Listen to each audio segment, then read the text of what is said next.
Hi guys, welcome to mysterious stories. ఈరోజు కథ అమ్మగారు ఏమైందండి? ఈరోజు ఇంకా నిద్ర లేవలేదు. అయ్యగారు ఎక్కడికి వెళ్ళారు?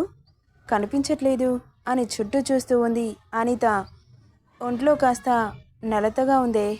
అయ్యగారు జాగింగ్కి వెళ్ళారు. అయ్యో, ఏమైందమ్మా? ఏమో అనిత, కొన్ని రోజుల నుండి చాలా నీరసంగా ఉంటుంది. తినాలనిపించట్లేదు, చిరాగ్గా ఉంటుంది. ఊరికే కోపం వచ్చేస్తుంది. ఒక్కోసారి వామిట్స్ కూడా అవుతున్నాయి. అయ్యో, ఒకసారి హాస్పిటల్కి వెళ్ళలేకపోయారా? సరే కానీ మీకు పీరియడ్స్ వచ్చి ఎన్ని రోజులవుతుంది? ఈ నెల ఇంకా రాలేదు అనిత. నాకు ఎవ్రీ మంత్ లేటుగా వస్తాయి. అయ్యో, అలా నిర్లక్ష్యం చేయకండి అమ్మగారు. నాకు తెలిసి మీరు నెల తప్పారేమో అని అనుమానంగా ఉంది. ఒకసారి హాస్పిటల్కి వెళ్ళి చెక్ చేయించుకొని రండి. నువ్వేమంటున్నావే? అవునమ్మగారు, మీరు ప్రెగ్నెంట్ ఏమో అనిపిస్తోంది. నీ నోటు వాక్కు నిజం కావాలని కోరుకుంటున్నాను. చాలా రోజుల నుండి పిల్లల కోసం ఎదురు చూస్తున్న సంగతి నీకు తెలుసు కదా. మా ఆయనకి తెలిస్తే ఎగిరి గంతేస్తారు. నువ్వు వెళ్ళి టిఫిన్ చేసి ఉంచు, నేను హాస్పిటల్కి రెడీ అవుతాను. ముందు ఈయనకి కాల్ చేసి త్వరగా ఇంటికి రమ్మంటాను అని సంతోషంగా చెప్పింది. అమ్మగారు, మీరు చాలా సంతోషంగా ఉన్నారు. మిమ్మల్ని చూస్తుంటే నాకు కూడా చాలా హ్యాపీగా అనిపిస్తోంది. సరే అమ్మగారు, నేను త్వరగా టిఫిన్ చేస్తాను. మీరు ఏం తింటారో చెప్పండి. నాకు మసాలా దోశ కావాలి. సరే అమ్మగారు అంటూ కిచెన్లోకి పరిగెత్తింది అనిత. హారిక ఫ్రెష్ అవ్వడానికి వాష్రూమ్కి వెళ్ళింది. కాసేపటికి అప్పుడే లోపలికి వచ్చాడు గగన్. అనిత, కాఫీ ఇవ్వు అంటూ సోఫాలో కూలబడ్డాడు. తెస్తున్నానయ్య గారు అంటూ కాఫీ కలిపి గగన్ చేతిలో పెట్టింది. మీ అమ్మగారిక్కడ? మీకో విషయం చెప్పాలి అయ్యగారు. ఏంటి అని అనితని అడుగుతుంటే అప్పుడే వచ్చింది హారిక. అదిగోండి, అమ్మగారు వచ్చారు కదా, మీరే అడగండి అంటూ కిచెన్లోకి వెళ్ళిపోయింది. ఏమైంది హారిక? అనిత ఏదో చెప్పాలంటోంది. ముందు మనం వెంటనే హాస్పిటల్కి వెళ్దాం పదండి. ఎందుకు? ఒంట్లో బాలేదా? అవునండి, ఒంట్లో నీరసంగా ఉంటుంది. సరిగ్గా తినాలనిపించట్లేదు. అవునా? సరే, నేను ఫ్రెష్ అయ్యి వస్తాను, త్వరగా వెళ్దాం అంటూ ఫ్రెష్ అవ్వడానికి వాష్రూమ్కి వెళ్ళాడు. ఇక అతను రెడీ వచ్చేసరికి డైనింగ్ టేబుల్పై డిషెస్ రెడీ చేసి పెట్టింది అనిత. ఒంట్లో బాలేదు అని ఇంత సంతోషంగా ఉన్నావేంటే? నిన్ను చూస్తుంటే నా దగ్గర ఏదో దాస్తున్నావేమో అనిపిస్తోంది. ఇప్పుడు మీకు నేను చెప్పడం దేనికి? హాస్పిటల్కి వెళ్తే డాక్టర్ చెబుతుంది కదా. ఏంటో అనుకుంటూ ఇద్దరూ కలిసి తినేసి హాస్పిటల్కి బయలుదేరారు. డాక్టర్ని కన్సల్ట్ అయ్యి తన ప్రాబ్లం డాక్టర్కి చెప్పింది హారిక. తనని చెక్ చేసి ప్రెగ్నెంట్ అని కన్ఫర్మ్ చేసింది. ఎగిరి గంతేసే పని చేశాడు గగన్. హారికని ఎత్తుకొని గిరగిరా తిప్పేశాడు. వాళ్ళకి పెళ్ళై 3 సంవత్సరాలవుతోంది. పిల్లల కోసం చాలా ఎదురు చూస్తున్నారు. అందుకే అంత సంతోషం. మెడిసిన్ రాసిచ్చి డైట్ ఎలా ఫాలో కావాలో చెప్పింది డాక్టర్. ఇక ఇంటికి చేరుకున్న గగన్, హారిక అతని సంతోషానికి అవధులు లేకుండా పోయాయి. చాలా సంతోషంగా ఉంది హారిక. అవునండి, నాకు కూడా చాలా హ్యాపీగా ఉంది. నిజంగా ఇంత మంచి న్యూస్ చెప్పినందుకు థ్యాంక్ యూ అంటూ ఆమె నోటిని తీపి చేశాడు. అనిత కూడా చాలా సంతోషపడింది. అమ్మగారు, మీకు ఏం తినాలనిపిస్తుందో చెప్పండి, అవన్నీ చేసి తీసుకొస్తాను అంటూ కిచెన్లోకి పరిగెత్తింది. ఓ 2-3 ఐటమ్స్ చెప్పడంతో అవన్నీ చేసి తీసుకొచ్చింది అనిత. గగన్ సంతోషాన్ని వాళ్ళ ఫ్రెండ్స్తో షేర్ చేసుకున్నాడు. ఫ్రెండ్స్ అందరూ పార్టీ ఇవ్వమని అడగడంతో పబ్కి తీసుకెళ్లాడు. ఇక హారికని అపురూపంగా చూసుకోవడం మొదలుపెట్టాడు గగన్. మరీ ఇంత ప్రేమగా చూసుకోవడం అవసరమా? ప్రెగ్నెంట్ లేడీస్ ఎంత యాక్టివ్గా ఉంటే లోపల ఉన్న బేబీ కూడా అంత యాక్టివ్గా ఉంటుంది. ప్లీజ్ అండి, మీరు నన్ను ఏం పని చేయనివ్వడం లేదు. నువ్వేం చేయాల్సిన అవసరం లేదు.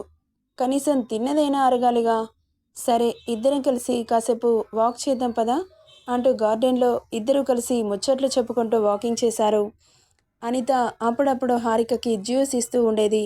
ఇక అలా రోజులు సాఫీగా సాగిపోతున్నాయి. ఒకరోజు బాగా ఫీవర్ వచ్చింది హారికకి. బెడ్ మీద నుండి కూడా దిగలేనంతగా సిక్కైంది. డాక్టర్ మెడిసిన్స్ రాసి చాలా రెస్ట్ కావాలి, మొదటి ప్రెగ్నెంట్ కాబట్టి మీరు కాస్త శారీరకంగా 6 మంత్స్ వరకు దూరంగా ఉండాలని చెప్పింది.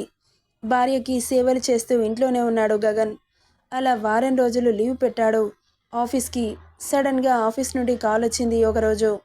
అబ్రాడ్లో మీటింగ్ ఉంది, ఆ మీటింగ్కి నువ్వే అటెండ్ కావాలి అని. లేదు సార్, నాకిప్పుడు అస్సలు వీలవ్వదు. నా భార్య ప్రెగ్నెంట్, తనని జాగ్రత్తగా చూసుకోవాలి. లేదు గగన్, నీ బదులు వేరే వాళ్ళని పంపించలేను. అందరూ చాలా బిజీగా ఉన్నారు. ఎలాగో నువ్వు ఈ వీక్ లీవ్ తీసుకున్నావుగా, ఈ మీటింగ్కి అటెండ్ అయితేనే నీ జాబ్ ఉంటుంది. లేకపోతే జాబ్లో నుండి తీసిపడేస్తా అని స్ట్రాంగ్గా చెప్పాడు ఆ కంపెనీ సీఈఓ. ఇక ఏం చేయాలో పాలుపోవట్లేదు. ఏమైందండి, అలా డల్గా ఉన్నారు? ఆఫీస్ నుండి కాల్ వచ్చింది హారిక. ఏమంటున్నారు? అబ్రాడ్లో మీటింగ్ ఉంది, ఖచ్చితంగా అటెండ్ కావాలంటున్నారు. లేకపోతే జాబ్లో నుండి తీసేస్తానని చెబుతున్నారు. అయ్యో, అంత రిస్క్ తీసుకోవడం ఎందుకు? మీరు ఆఫీస్ పని మీద వెళ్ళండి, నేను అమ్మ వాళ్ళ ఇంటికి వెళ్తాను. మీరు వచ్చే వరకు అయినా నన్ను చూసుకుంటూ ఎన్ని రోజులు ఇంట్లోనే ఉంటారు? కూర్చోబెట్టి శాలరీలు ఇవ్వరు కదండి. మళ్ళీ ఇప్పుడు మనకు ఖర్చులు చాలా ఉంటాయి. ఈ టైంలో జాబ్ లేకపోతే చాలా కష్టమవుతుంది. మీరు వెళ్ళండి అని చెప్పింది హారిక. సరే మరి అమ్మ వాళ్ళ ఇంటికి ఎలా వెళ్తావు? నేను తమ్ముడికి కాల్ చేసి రమ్మని చెబుతాను. వాడే వచ్చి తీసుకెళ్తాడు. మీరు నా గురించి ఎలాంటి టెన్షన్స్ పెట్టుకోకండి. సరే హారిక అంటూ మార్నింగ్ త్వరగా వెళ్ళాలి అని త్వరగా పడుకున్నాడు గగన్. ఇక అనిత గగన్ కోసం అన్నీ సిద్ధం చేసింది. నేను వెళ్ళొస్తాను హారిక, ఫ్లైట్ టైం అవుతుంది. నువ్వు జాగ్రత్త. ఏదైనా అవసరమైతే నాకు కాల్ చేయి అన్నాడు. సరేనండి, తప్పకుండా చేస్తాను. మీరు అలాంటివేవి ఆలోచించకుండా హ్యాపీగా వెళ్ళండి. సరే హారిక అంటూ ఆమెను హత్తుకొని నుదిటిన ముద్దిచ్చి అక్కడి నుండి వెళ్ళిపోయాడు. హారిక వాళ్ళ తమ్ముడు కూడా ఆ రోజు ఈవినింగ్ రావడంతో, అనిత, నేను డెలివరీ వరకు అక్కడే ఉంటాను. ఇక్కడ ఉంటే ఆయన ఆఫీస్ మానేసి ఇంట్లోనే ఉంటున్నారు. ఈ విషయం ఆయనకి తెలీదు. నేను చెబుతాను కానీ ఆయన వచ్చాక కాస్త ఆయన్ని జాగ్రత్తగా చూసుకో. పనిలో పడితే తినడం కూడా మర్చిపోతాడు. సరే అమ్మగారు, మీరు నిశ్చింతగా వెళ్ళండి. పండంటి బాబుతో మళ్ళీ ఈ ఇంట్లో అడుగు పెట్టాలి అన్నది అనిత. ఇక బాయ్ అని చెప్పి అక్కడి నుండి వెళ్ళిపోయింది హారిక. లండన్ వెళ్ళిన గగన్ మీటింగ్కి అటెండ్ అయ్యాడు. ఇక అక్కడే లంచ్ చేసేసి హోటల్ రూమ్కి వచ్చాడు. ఇక ఆఫీస్ పనులు ఇంకా కొన్ని మిగిలి ఉండడంతో అలా వారం రోజులు అక్కడే ఉండాల్సి వచ్చింది. ఫ్రీ టైంలో హారికతో కాల్ మాట్లాడుతున్నాడు. వారం రోజుల తర్వాత వెళ్ళిన పని పూర్తవడంతో ఆ రోజు ఇండియాకి రిటర్న్ అయ్యాడు. గగన్ ఇంటికి రాగానే హారిక కనిపించలేదు. వారం రోజులు తనని చూడకుండా ఉండడంతో చాలా గుర్తొస్తుంది. వెంటనే రమ్మంటే తను ఉట్టి మనిషి కాదుగా అని ఇబ్బంది పెట్టాలనిపించలేదు. అతనికి ఇంటికి చేరుకున్నాను అని కాల్ చేసి మాట్లాడాడు హారికతో. హారిక వస్తాను అని కూడా అనకపోవడంతో గగన్ కూడా రమ్మనలేదు. ఆ రోజు జర్నీ వల్ల అలసిపోవడంతో మార్నింగ్ నుండి పడుకునే ఉన్నాడు. ఇక ఈవినింగ్ ఫ్రెండ్స్ కాల్ చేస్తుంటే పబ్కి వెళ్ళాడు. ఫ్రెండ్స్తో డ్రింక్ చేసి ఇంటికి బయలుదేరాడు. కాస్త ఎక్కువగానే తాగాడు. హారిక బాగా గుర్తొస్తుంది అతనికి. ఇంటికి చేరుకున్న అతనికి కిచెన్లో సౌండ్ వినిపిస్తుంటే ఆగి తల తిప్పి చూశాడు. అనిత వంట చేస్తుంది. కానీ ఆమె వెనుక నుండి నడుం స్పష్టంగా కనిపిస్తోంది. హారిక అనుకున్నాడు మత్తులో. చాలా రోజుల నుండి హారికకి దూరంగా ఉన్నాడుగా, అలా సడన్గా హారికలాగా కనిపించడంతో హారిక అనుకొని గబుక్కున వెళ్ళి వెనుక నుండి హత్తుకున్నాడు. ఒక్కసారిగా అదిరిపడింది అనిత. అయ్యగారు, ఏం చేస్తున్నారు మీరు? నేను అమ్మగారిని కాదండి. నేను అనితని, మీ ఇంట్లో పనిచేసే పని మనిషిని అంటూ అరుస్తున్నా బాగా మత్తులో ఉన్నాడు కాబట్టి అతని చెవికి చేరట్లేదు. ఎన్ని రోజులవుతుంది హారిక నన్ను దూరం పెట్టి? నేను ఇన్ని రోజులకు ఇంటికి వస్తే నన్ను దూరం పెడతావా? చాలా రోజుల నుండి దూరంగా ఉన్నాను. ఇప్పుడు మాత్రం నన్ను దూరం పెట్టకు, నేను తట్టుకోలేను అంటూనే ఆమెను ఎత్తుకొని అతని బెడ్రూంలోకి తీసుకెళ్లాడు. కాళ్ళు చేతులు ఆడిస్తూ అరుస్తూ ఉంది అనిత. అతడి ఫీలింగ్స్ పీక్స్లో ఉన్నాయి. వినిపించుకునే మూడ్లో అస్సలు లేడు. ఇక అనితని బెడ్ మీద పడేసి ఆమె మీదకి చేరి ఆమె చీరని దూరం చేసి, నన్ను దూరం పెట్టకు హారిక, నువ్వు లేకుండా నిన్ను చూడకుండా నేనుండలేను అంటూ మత్తులో బలవంతంగా ఆమెను సొంతం చేసుకున్నాడు గగన్. ఇక అతని ఆవేశం తీరే వరకు ఆమెతో కలిసి ఆమె పక్కన చేరాడు. అతని గుండెలపై కొడుతూ ఎంత దూరం పెట్టాలని చూసినా ఒక మగాడి బలం ముందు ఆడదాని బలం ఏం సరిపోతుంది? నెక్స్ట్ డే మార్నింగ్ పక్కన ఏడుపు శబ్దం వినిపిస్తుంటే ఎవరు ఏడుస్తున్నారు అనుకుంటూ కళ్ళు నలుపుకుంటూ కళ్ళు తెరిచి చూశాడు. పక్కన అర్ధనగ్నంగా ఉన్న అనిత కనిపించింది. మోకాళ్ళలో తల దూర్చి ఏడుస్తూ ఉంది. ఒక్కసారిగా అదిరిపడ్డాడు. ఏయ్ అనిత, నువ్వేంటి నా రూమ్లో అంటూ అరిచాడు. కళ్ళ నీళ్లతో అతన్ని చూస్తూ ఉంది అనిత. చెప్పవేంటి? అలా ఎందుకు ఏడుస్తున్నావు? అయినా నువ్వేంటి ఇలా చీర లేకుండా? ఛీ, సిగ్గులేదా కొంచెం కూడా? అంటున్న అతన్ని కోపంగా చూస్తూ, అసలేం మాట్లాడుతున్నారయ్య గారు? నేను రాత్రి ఎంత వద్దన్నా కూడా హారిక అమ్మగారు అనుకొని నన్ను బలవంతం చేశారు.